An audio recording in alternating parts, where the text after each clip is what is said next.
Esse é o episódio 21 de Fichamento. Neste episódio, ele apresenta o tema Como opera a homofilia, inspirado nas reflexões de Lúcia Santaella, em sua obra A Pós-Verdade é Verdadeira ou Falsa. Imagine um mundo onde as informações que recebemos estão sempre alinhadas com nossas crenças, onde o que lemos e ouvimos apenas reforça o que já acreditamos. Essa é a realidade que a personalização dos filtros, seja por algoritmos ou escolhas sociais, pode criar. De acordo com Nikolov e colegas, essas tendências podem nos levar a ver o mundo de uma forma cada vez mais estreita, o que resulta, inevitavelmente, em polarização e opiniões mal informadas, conforme observado por Nyhan e Reifler. E a situação piora, porque, com o tempo, as opiniões se tornam mais radicais, como aponta Salgado. Esse fenômeno de escolha seletiva é uma parte intrínseca do ser humano. Para ilustrar essa ideia, podemos lembrar de uma canção de Caetano Veloso, e que Narciso acha feio o que não é espelho, e a mente apavora o que ainda não é mesmo velho. Essa letra captura perfeitamente a essência da homofilia, onde o que é diferente ou desconhecido é muitas vezes evitado. Em 2017, a BBC, em seu programa Future Now, fez uma pesquisa com especialistas de diversas áreas sobre os desafios que a internet e a democracia enfrentariam no futuro. Victoria Rubin destacou que a psicologia humana é um grande obstáculo à busca por informações confiáveis. As pessoas tendem a se apegar obstinadamente a seus pontos de vista, ignorando informações que possam desafiá-los.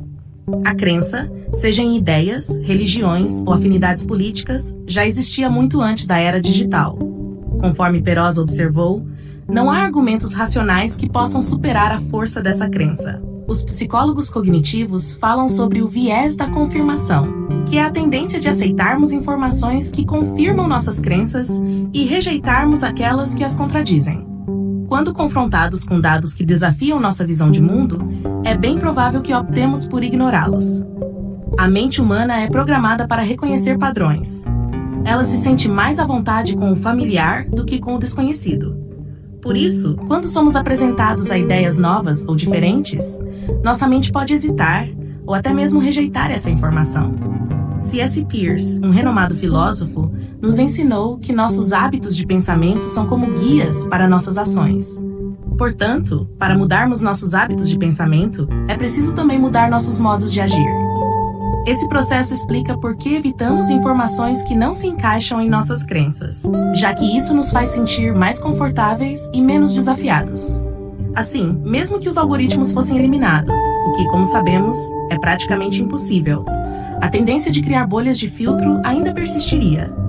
As pessoas se cercariam de indivíduos que refletissem suas crenças, funcionando como espelhos que devolvem as mesmas ideias, o que reforça ainda mais essas crenças ao longo do tempo.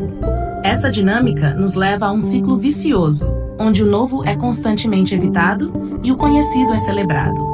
E assim seguimos, cada um em sua bolha, perdendo a oportunidade de explorar a diversidade de ideias que poderia enriquecer nossas vidas.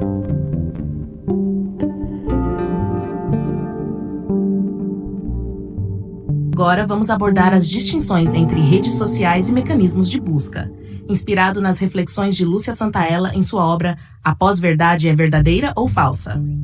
Vamos imaginar que ao entrar na vastidão da internet, você se depara com duas grandes estradas. Uma é a das redes sociais, onde amigos e influenciadores compartilham conteúdos, e a outra é a dos mecanismos de busca, onde você pode pesquisar o que desejar. Mas o que realmente distingue essas duas rotas?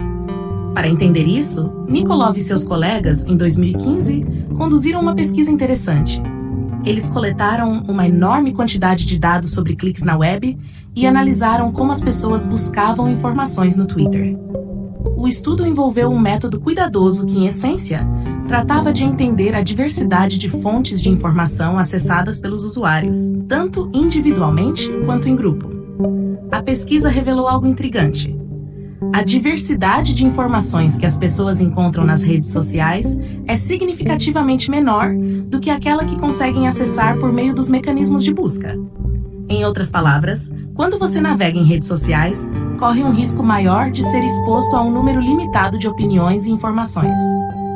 Isso significa que, ao procurar notícias e informações nas mídias sociais, as pessoas têm mais chances de ficarem presas nas chamadas bolhas coletivas. Essas bolhas se formam quando indivíduos com formas de pensar semelhantes se agrupam e compartilham conteúdo. Esse fenômeno pode ter um impacto considerável, especialmente no contexto do discurso cívico, onde a variedade de perspectivas é fundamental para uma sociedade saudável. As bolhas coletivas podem fortalecer preconceitos e limitar a troca de ideias. Mas não se pode pensar que os mecanismos de busca são a solução perfeita. Apesar de proporcionarem uma certa democratização na escolha das informações, eles também têm suas falhas. A maneira como os algoritmos classificam o que aparece nas buscas é baseada na popularidade e em interesses mercadológicos. Por exemplo, no YouTube, a maior parte de sua receita vem da publicidade, o que significa que o que você vê pode ser influenciado por questões financeiras, e não apenas pela qualidade da informação. Além disso, muitas pessoas não se preocupam em checar a precisão do conteúdo que encontram. É fácil acreditar que os mecanismos de busca são imparciais e sempre oferecem informações confiáveis. Mas isso não é bem assim. Assim, enquanto as redes sociais tendem a criar bolhas que limitam o acesso a diversas informações, os mecanismos de busca, embora mais variados, não estão livres de influências que podem moldar o que vemos e lemos. No fim das contas, é fundamental que cada um de nós desenvolva um olhar crítico e busque ativamente informações de diferentes fontes, não apenas para escapar das bolhas, mas para enriquecer nosso entendimento do mundo.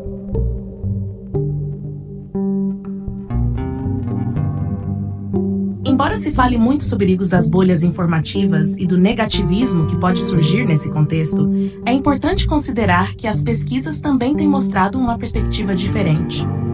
Muitos consumidores usam filtros de maneira positiva, por exemplo, para ampliar seu gosto por músicas ou livros. Imagine que ao navegar na internet, uma pessoa descobre que o Google permite que ela feche os atributos de personalização. Isso significa que ela pode apagar o histórico de buscas e optar por não deixar que o Google se lembre dos sites visitados. Tudo depende do aprendizado dessa pessoa em relação aos benefícios e prejuízos que esses filtros podem trazer. Para isso, é preciso um esforço consciente para avaliar as informações que consome e refletir se está se engajando em um campo mais amplo de conteúdos. Claro, isso exige uma formação educacional sólida, que permita que a pessoa questione seus próprios preconceitos.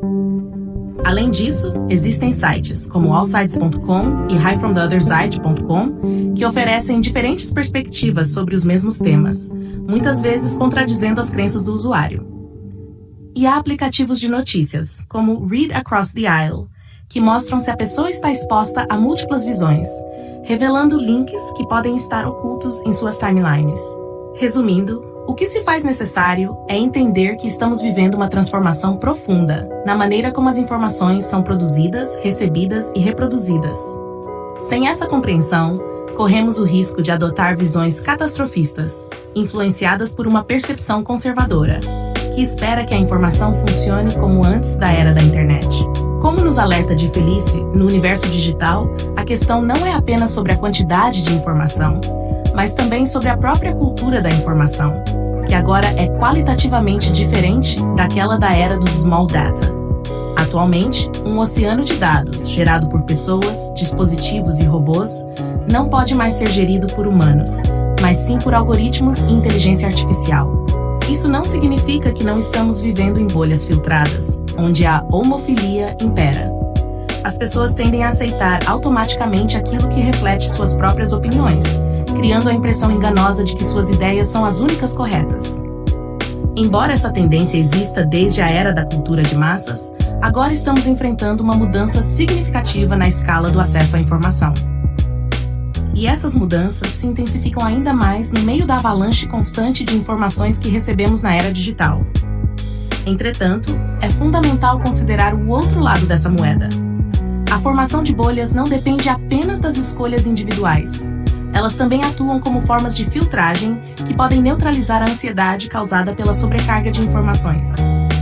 No entanto, essa impermeabilidade das bolhas pode também gerar paisagens distorcidas que têm impactos reais na vida cotidiana, especialmente na política. Aqui, as preocupações com as fake news são evidentes e precisam ser discutidas. Curiosamente, pesquisas mostram que fora do discurso político, as bolhas têm menos influência. Por exemplo, os sistemas de recomendação costumam apresentar mais diversidade nas escolhas de compras do usuário do que no conteúdo político. Isso levanta uma questão importante. Será que a lógica do mercado é, de fato, o maior obstáculo para um uso saudável das redes? O que fazer para furar as bolhas? No mundo digital em que vivemos, um dos grandes desafios é entender como furar as bolhas que se formam ao nosso redor. Muitos usuários das redes sociais nem sequer percebem como as mídias digitais funcionam. Eles compram seus dispositivos, instalam os aplicativos que mais gostam e aproveitam as facilidades que esses serviços oferecem, sem se dar conta dos riscos que correm. Esses horizontes que parecem tão amplos, na verdade se transformam em bolhas cada vez mais impermeáveis. A pergunta que fica é: como furar essas bolhas? Especialistas têm falado muito sobre a necessidade de regulamentações para as mídias digitais. Embora seja verdade que regras justas e imparciais são bem-vindas, o universo digital é complexo e em constante mudança. Não é fácil acompanhar o ritmo acelerado das transformações nas mídias. Então, o que fazer? Um dos guias mais citados nesse contexto é o livro Net Smart: How to Thrive Online, escrito por Howard Rheingold. Neste livro, ele compartilha sua vasta experiência com as redes sociais e oferece dicas sobre como usar a internet de maneira inteligente e humana. O primeiro passo, segundo ele, é deixar de lado a postura de receptor passivo. É preciso cultivar uma interatividade participativa, onde o usuário pensa sobre suas ações, seus objetivos e o que pode aprender com elas. Isso não significa que o uso das redes precisa ser algo sério e pesado. A internet oferece muitas possibilidades de entretenimento e diversão, e é totalmente possível equilibrar isso com um uso mais consciente. O que importa é ter controle sobre a distração e desenvolver hábitos saudáveis. Para Rheingold, o que é saudável promove confiança, colaboração e inteligência nas redes. Isso envolve habilidades tanto técnicas, para manusear as ferramentas disponíveis, quanto sociais, para interagir e se engajar. No Brasil, um livro que também aborda como escapar das bolhas é Como Sair das Bolhas. Nele, são apresentados caminhos e meios para expandir pontos de vista e assumir responsabilidade sobre aquilo em que se acredita. Nas redes sociais, muitos especialistas compartilham conselhos valiosos sobre como furar essas bolhas.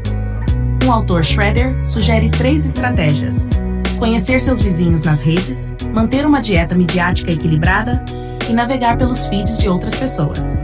Outros sites oferecem até 5 ou 12 maneiras diferentes de combater preconceitos e se abrir a novas perspectivas. É claro que esses conselhos são valiosos, especialmente para educadores preocupados com os efeitos negativos do uso inadequado das redes. A esperança recai sobre a educação midiática, que envolve encontrar métodos adequados para enfrentar os desafios tecnológicos, sociais e culturais de hoje. Não se pode contar com promessas ingênuas ou soluções mágicas. As opiniões e crenças das pessoas são formadas por razões complexas, e equipar os cidadãos com habilidades para analisar conteúdos não garante que farão isso sempre. A formação crítica nas mídias é um primeiro passo importante, mas não é uma cura para todos os problemas digitais. Essa defesa deve se basear em pesquisas confiáveis, recursos e experiências que podem ser compartilhadas e adaptadas às diversas situações. Um ponto importante é que, ao longo do tempo, a ideia de proteger as crianças da internet mudou. Hoje o foco é empoderá-las com habilidades e conhecimentos para navegar na web de forma segura. Essa é a missão da educação nas redes, que exige aprendizado contínuo e adaptação a novas realidades. Para Boyd, um princípio básico da educação midiática é saber em quais fontes confiar. Os educadores devem incentivar os estudantes a buscar informações de qualidade, questionando quem está publicando e quais podem ser suas parcialidades. A chave está em prestar atenção às diferentes perspectivas e buscar sentido em um mundo informacional que pode ser esmagador. Para alcançar isso, é preciso deixar de lado métodos educacionais ultrapassados, pois a sociedade está em transformação. Por um tempo, acreditou-se que a educação midiática deveria ser responsabilidade exclusiva das escolas. No entanto, hoje, o papel mais importante recai sobre a sociedade civil, que deve se envolver em projetos e iniciativas coletivas. Não se pode culpar apenas os intermediários da informação, seja nas mídias tradicionais ou nas novas. É uma tarefa coletiva, desafiadora que requer criatividade para combater desinformações, discursos de ódio e fake news. Por fim, É essencial evitar visões extremistas, sejam elas de pessimismo ou otimismo cego. É preciso entender como as mídias funcionam e como elas se baseiam em modelos de negócios diferentes dos tradicionais. É fundamental compreender como os dados são coletados e usados, pois sem esse entendimento, não há como fazer escolhas informadas sobre o que consumir e compartilhar. Assim, a formação educacional nas mídias é a chave para desenvolver habilidades que permitem ao usuário questionar a precisão das informações e desafiar representações injustas e discursos extremistas. A educação para e nas mídias deve estar inserida em um contexto mais amplo, cultivando a sensibilidade, o cuidado com o outro e a curiosidade ética diante das complexidades sociais que nos tornam humanos.